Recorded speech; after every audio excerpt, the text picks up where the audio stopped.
John Kane.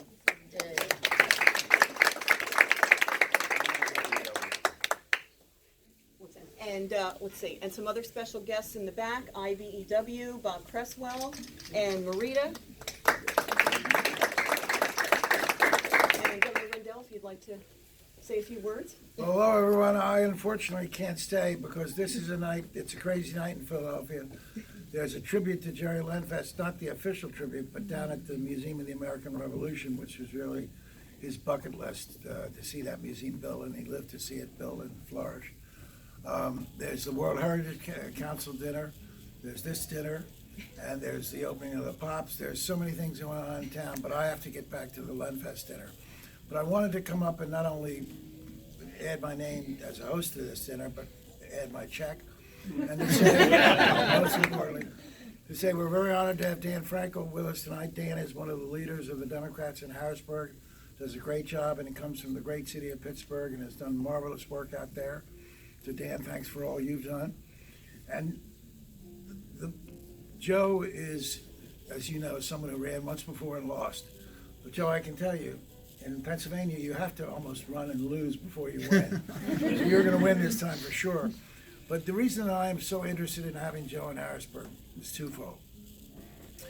Often people, ordinary citizens, ask me, Governor, I don't know who to vote for. How do I decide who to vote for? I say, you look for a man or a woman who has two characteristics, a good heart and a good head. Because you need a good head because government is complex.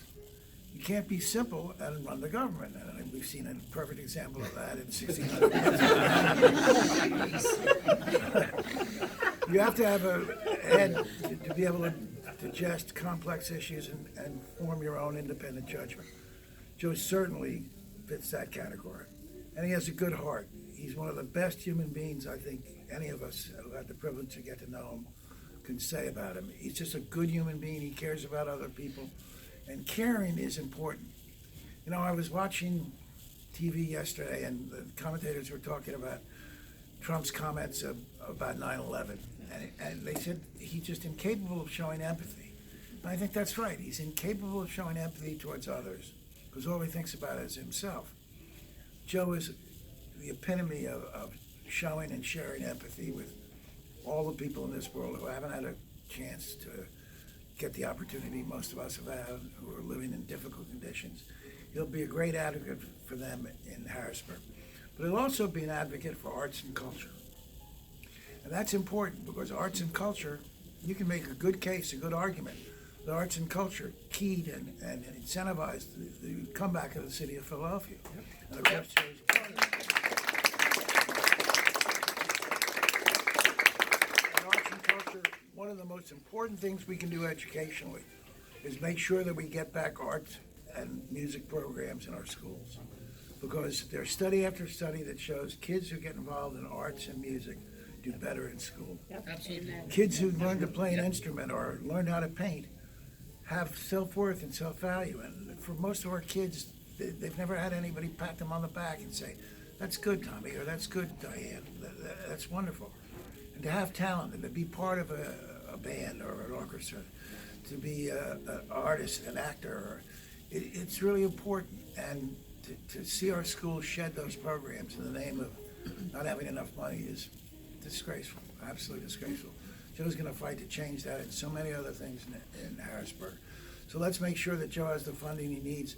I came from a meeting of the Pennsylvania Alliance this afternoon at lunchtime where a pollster went over the key House races that we have the best chance to take back a seat held by a Republican. And the pollster concluded that the only thing stopping Joe from being a sure winner was not having enough money. So to those of you who've given a check, thank you very, very much. But all of us know somebody else who didn't have a chance to get here, who you can tap on the shoulder and say, hey, you love arts and culture. It's a guy who's the heart and soul of the Kimmel Center running for state legislature. Write him a $150 check. Write him a $200 check. Write him a $500 check. All right. Write him a $1,000 check. All right, write him a $50 check. But write him a check. So be warriors for Joe. Get out and raise some money. in addition to what you've done tonight, with the proper funding, chose a winner, and it's going to do great things in Harrisburg. So, Joe, I apologize, I have to take I my leave. understand. I appreciate you being All here. right, go get him, go get him.